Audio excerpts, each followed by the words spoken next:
Etnomatematika merupakan konsep pembelajaran matematika dengan unsur-unsur budaya dalam pembelajaran konsep-konsep matematika. Pada dasarnya, matematika adalah ilmu kehidupan sehari-hari. Kalian mau tahu nggak cara penerapan transformasi geometri dalam etnomatematika? Yuk, simak! Nah, untuk penerapan transformasi geometri pada etnomatematika pada kehidupan sehari-hari ada di batik.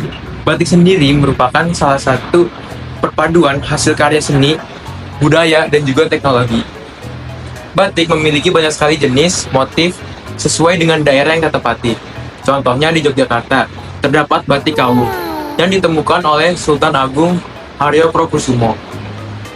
Dia menggunakan banyak sekali bahan-bahan alam untuk mengaplikasikan menjadi batik. Mari kita lanjut ke proses selanjutnya. Dari gambar tersebut, terlihat bahwa unsur motif kawung terdiri dari 4 buah bangun datar elips ataupun bentuk lonjong yang saling berdekatan ataupun saling bersinggungan.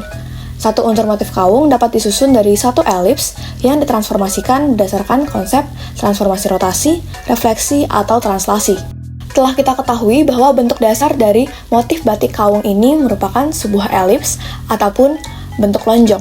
Namun di video kali ini, kelompok kami mengubah bentuk dasar tersebut menjadi sebuah bangun datar belah ketupat agar terlihat lebih unik.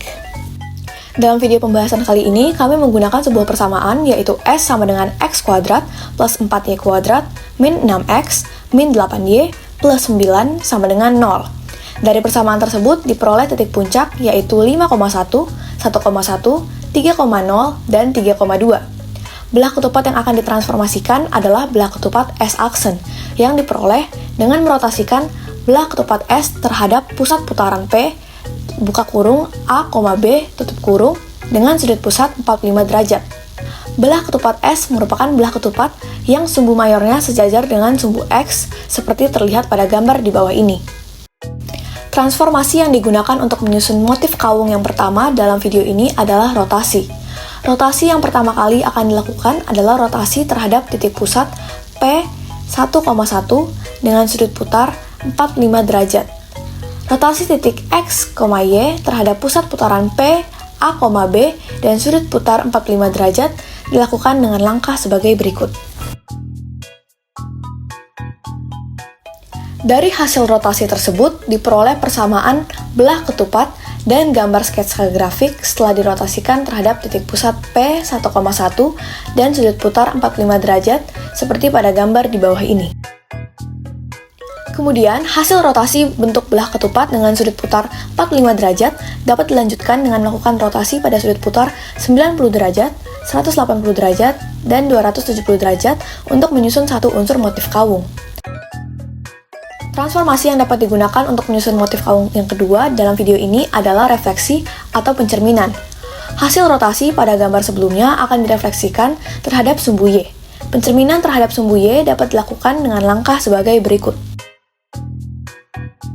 Kemudian, hasil pencerminan belah ketupat S-aksen terhadap sumbu Y dapat dilanjutkan dengan melakukan pencerminan kembali terhadap sumbu X dan sumbu Y untuk menyusun satu unsur motif kawung. Selain menggunakan rotasi dan refleksi, transformasi lain yang dapat digunakan untuk menyusun motif kawung ketiga adalah translasi. Hasil rotasi bentuk belah ketupat di awal akan ditranslasikan terhadap T dalam kurung A, B tutup kurung. Translasi terhadap T dalam kurung A, B tutup kurung dapat dilakukan dengan langkah sebagai berikut. Dari hasil translasi tersebut diperoleh sketsa grafik pada gambar di bawah ini.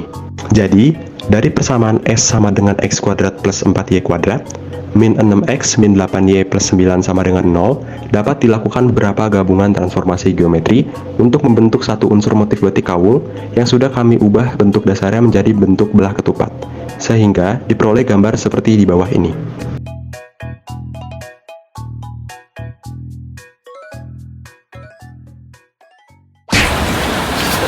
Matematika merupakan pembelajaran. Contohnya di Yogyakarta ada batik Uwong. Batik Uwong ini sehari-hari kita dapat melihat di batik. Apaan itu?